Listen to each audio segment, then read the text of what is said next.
So here I'm going to describe the properties of an experiment and to do a little more of a look at variables. So I need you to think about what are the actual components of an experiment. So you have experimental units, participants, the people who take part in the study. You have controls and you have outcomes. And I'm going to contrast experiments with observational studies.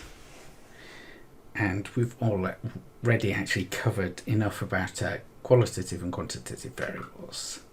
So, hypothesis-based research, what you want to do in your research question is you want to think about, you're usually thinking of a causation. What causes something to happen? So what's the hypothesis that you want to test out?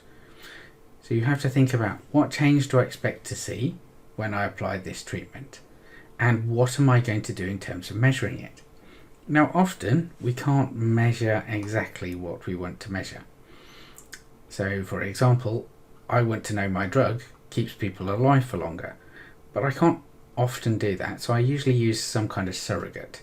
So for example, if I'm going to focus on cardiovascular disease, then issues that might arise is I want people to have moderate blood pressure and I want to have them to have moderate cholesterol levels. So I can look at cholesterol level and I can look at blood pressure and I can look at how treatment varies that particular outcome variable.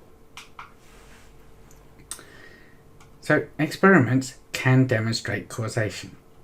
So what you simply do in an experiment, especially if it's one of the gold standard experiments called a randomized controlled trial, is you collect a group of people and divide them into the treated and untreated group, and then you look forward, you do a prospective study where you're controlling for all of the other possible confounding variables. Now observational studies, where you're doing something in the wild, they can't really show correlation because you cannot remove all the different confounding variables.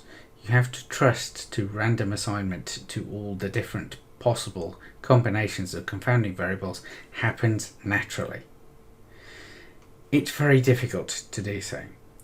Now, a strict scientific viewpoint says that you cannot prove anything more than correlation in an observational study. You can't prove causation. And this really causes problems, not so much in biology, though it does in the area of public health, but it particularly causes problems for social science and psychology. So recently, thinkers have been trying to develop methods where we can take observational studies and show causation from them. So a guy called Judea Pearl has come up with a system where he thinks you can demonstrate causation from observational studies. Now, let's go back to experiments after a bit of philosophical thought. So what is in an experiment? Now the first thing is you have to have participants, things that you're doing the experiment on. Experimental units, subjects, patients, participants, they have lots of different names, but they're going to be the individual data points that you collect of that particular experiment. Now they're defined by a set of variables. So some of them will be confounding variables, some of them will, one of the variables is going to be your treatment variable, and another of the variables is going to be your outcome variable. These are sometimes called the independent for the treatment variable, and the outcome variable is the dependent variable. But I don't particularly like that nomenclature because people get independent and dependent mixed up all the time, including myself. What you have is a treatment, something that you perturb your individuals with. So it's some way of dividing your data into two groups, a control group and a treated group.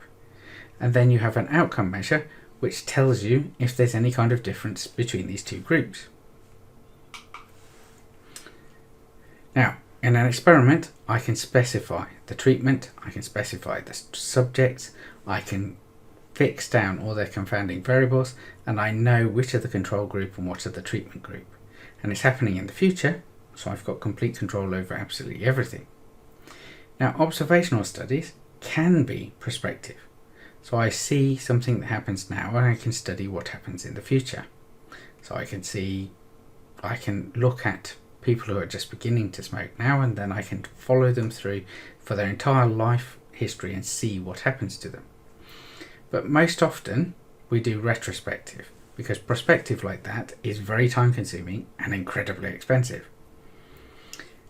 Retrospective studies, what you're doing is saying, I see this outcome has happened, something has happened to this person now, so you then have to track back through their history and see what have the people who have that disease or problem been exposed to compared to the group who are healthy.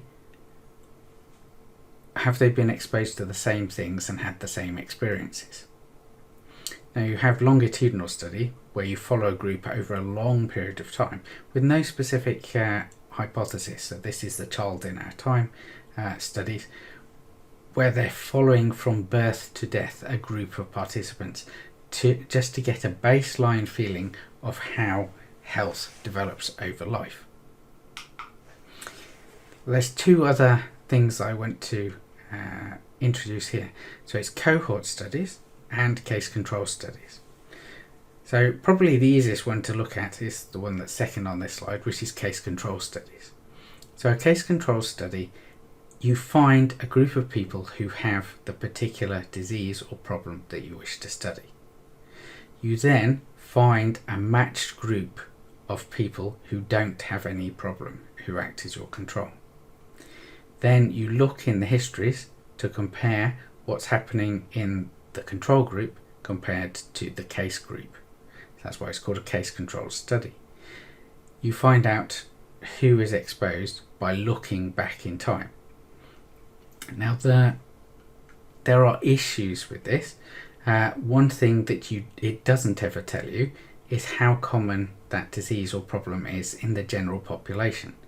So you use this when you're focusing on a rare disease. Because if you were doing a rare disease, if you had to collect a very large group to include some people who had the rare disease, you might have to collect a very large sample of data before you have very many cases. So that's the problem with the cohort studies. Cohort studies pick a group of people, which will have some people who get the disease and some people who haven't, some people who have a genetic susceptibility to it and some that don't, and then you can either do it prospectively or retrospectively or even longitudinally, but they're very expensive and impractical, especially if the thing you're looking at occurs, let's say, in 1 in 10,000 people.